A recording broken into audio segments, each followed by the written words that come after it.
Rappel, les muscles utilisent du dioxygène et des nutriments, exemple le glucose, pour se contracter. Ils rejettent du dioxyde de carbone. Ce sont donc bien les cellules des muscles et les cellules des organes en général qui respirent. Et les poumons, quel est donc précisément leur rôle? On a vu que lorsque le sang traversait les organes, il s'appauvrissait en dioxygène et il se chargeait en dioxyde de carbone.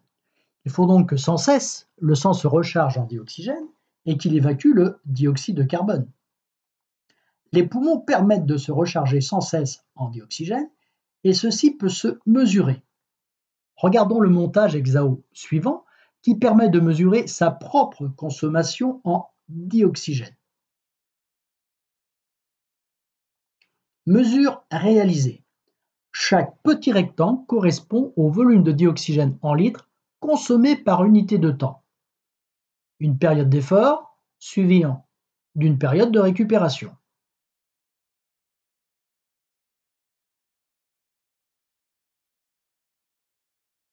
Analysons. En jaune, nous allons surligner le volume de dioxygène consommé en moyenne au repos. En rouge, le volume de dioxygène supplémentaire consommé pendant l'effort. Et en vert, le volume de dioxygène supplémentaire consommé pendant la récupération. Observons.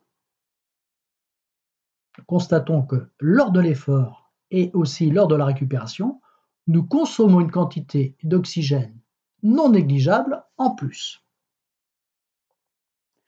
Complétons nos mesures par l'analyse du tableau suivant, comparaison des gaz dans 100 litres d'air inspiré et dans 100 litres d'air expiré.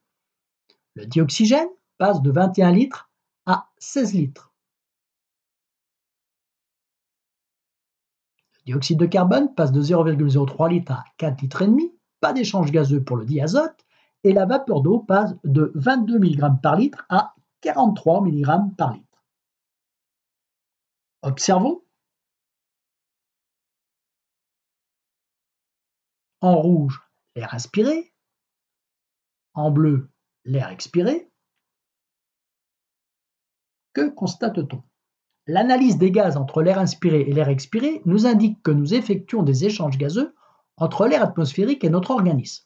On note que l'air inspiré est plus riche en dioxygène que l'air expiré. La quantité de dioxygène prélevée pendant l'effort est plus importante. L'air expiré est plus riche en dioxyde de carbone et en eau que l'air inspiré. Quel est alors le trajet de l'air dans notre organisme?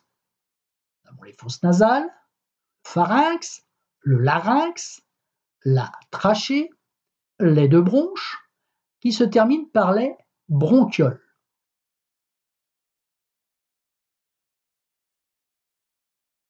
Mais, après les bronchioles, analysons d'un petit peu plus près.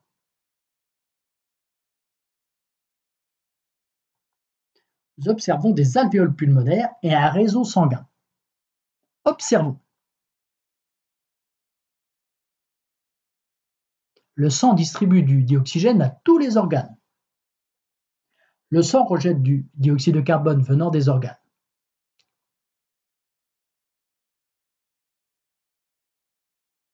En fait, ces deux phénomènes sont synchrones.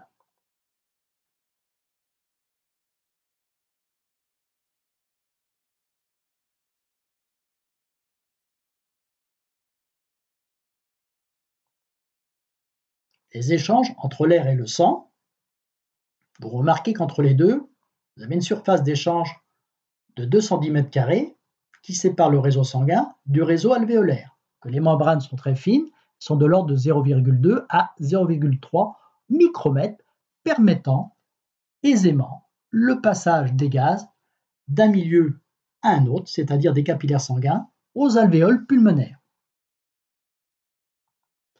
Conclusion, les bronchioles se terminent par des alvéoles qui permettent les échanges de gaz entre l'air et le sang. Ces échanges sont permanents et l'air est renouvelé grâce au mouvement respiratoire.